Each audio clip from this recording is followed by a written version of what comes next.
Hola, buenas, ¿qué tal? ¿Cómo llevas el día? Espero que de lujo. A mí me está yendo bien, la verdad, no me puedo quejar. He empezado el lunes con muy buena vibra. Y nada, que estoy limpiando el microondas a fondo porque anoche puse berenjena y se me ensució. Total, he cogido un enchopado, le he hecho a mi vinagre de limpieza y a limpiar. Tengo que tener cuidado con no rozar la plaquita esta de mi derecha porque como se roce, se quema el microondas y deja de funcionar. Y hay que comprar otra plaquita que no es barata, la verdad.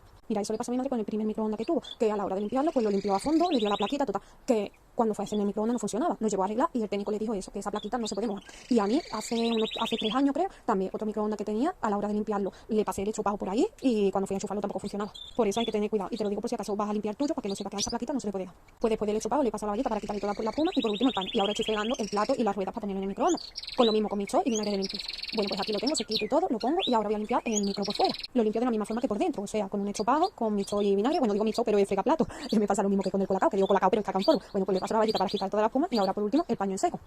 Ahora le voy a dar por detrás también del microondas, que ahí también se acumula suciedad. Primero le paso el enchopado con espuma, luego la bayeta, el paño seco y listo. Y ahora pues voy a limpiar la zona de la encimera donde coloco el microondas. Y ya va a estar el micro y todo limpito.